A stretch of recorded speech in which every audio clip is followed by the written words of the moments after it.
Good morning, fourth graders. Today we're reading chapter 13 of Shiloh. And you guys you have a full day of work today. One of the things that you will be doing is posting on Flipgrid. Remember, if you don't remember how to use Flipgrid, there is a how-to video in our how-to video folder. So make sure you check that out. You do need to post. That is an assignment.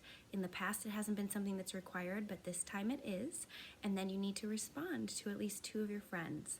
So make sure you watch my introduction video in Flipgrid and then record your response. Today we have chapter 12. If you remember from yesterday, Judd Travers came into their house and was really upset. And then Ma asked, hey, can we buy Shiloh from you? And this is what Judd said. Judd looks at her like she's talking some crazy kind of nonsense, like we are all getting crazier by the minute. That dog's not for sale, he says. Paid good money to get me a hunting dog, and he could be one of the best ones I had. You want to keep and feed him till he's better? Okay with me. It's you that got him all tore up and you paying the bill. But I want him back by Sunday. Screen door slams again, truck starts up, and then he's gone. Chapter 13. I'm back to not sleeping again. Everything I can think of trying, I've already thought on and turned down. Even thought of Dad and me driving to Middlebourne and going to the county courthouse to report a man who's mean to his dogs, thinking maybe they wouldn't let Judd have Shiloh back again. Dad says that's where we'd have to go, all right, but how am I going to prove it about Judd? Think about that, he says. I've been thinking on it. Do I really suppose they'd send an investigator all the way from Middlebourne to see about a man said to kick his dogs? And if they do I think Judd's going to tell the man, yes, indeed, he does kick the dogs? Do I think the investigator's going to hide out in the bushes near Judd Travers' place for a week just to see for himself? Tyler County hasn't hardly got the money to investigate reports of children being kicked, Dad says, much less dogs. Even if I told the animal rights people that I found a dog with a bullet hole in its head up near Judd's house, don't prove that Judd was the one who killed it. I go out to talk to Dad about it some more while he's chopping wood, and he says, son, it's hard, I know, but sometimes you just gotta do what has to be done. It's Judd's dog, and there ain't no getting around it. Ma tries to make me feel better. She says, at least I brought some joy and kindness into the life of a dog that never had any before, and that Shiloh will never forget me. And that even makes it worse. I wish he could forget. Keep thinking of how Shiloh's going to look at me when I drive him over to Judd's, and my eyes fill up again.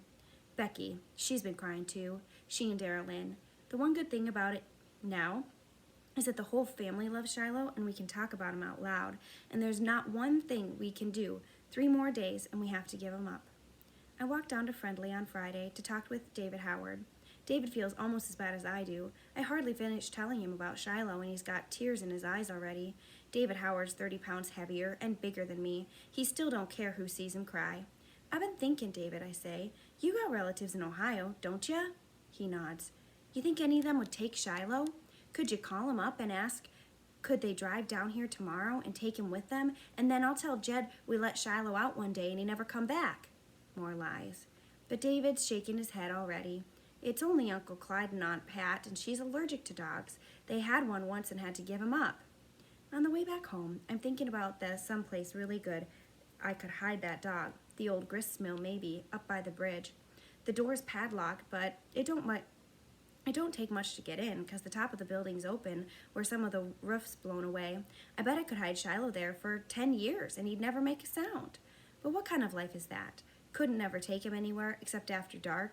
Even then, he'd be so close to Judd's place, and the other dogs would probably sniff him out. Slowly, the minutes and hours of Friday ticked by, and then it's Saturday. Our last day with Shiloh. We give him every little treat we can think of. A wonder we don't make him sick. And after supper, we sit down on the back porch like we usually do. Becky and Dara Lynn are rolling around in the grass, and Shiloh limps there to join in the fun. I show Becky how if you lay down on your stomach with your arms up over your face, Shiloh will work to turn you over. Both girls have to try it, and Shiloh does just like I said, trying to get his best to those girls up on their feet. If Becky ever fell in the creek, I bet Shiloh would pull her out, Ma says. If I ever saw a snake, I bet Shiloh would kill it for me, says Dara Lynn. I got a sadness inside me growing so big, I feel I'm about to bust. That night, I sleep a little bit, wake a little bit, sleep a little bit, and wake some more. About Don, however, I know what I gotta do.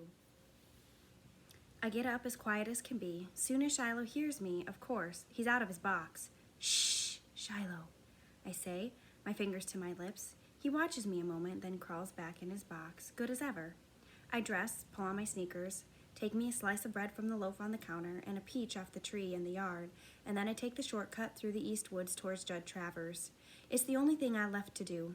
I talked to Dad, to Ma, to David, and nobody got any more ideas on what to do than I did before. What I'm fixin' to do is talk to Judd Travers straight and tell him I'm not going to give Shiloh back. Rehearse my lines so often I can say 'em by heart. What I don't know, though, is what Judd's gonna say and what he's gonna do to me. I'll tell him he can beat me, punch me, kick me, and I'm not going to give that dog up. I'd buy Shiloh from Judd if he won't sell and comes to get him. I'll take Shiloh and head out in the other direction.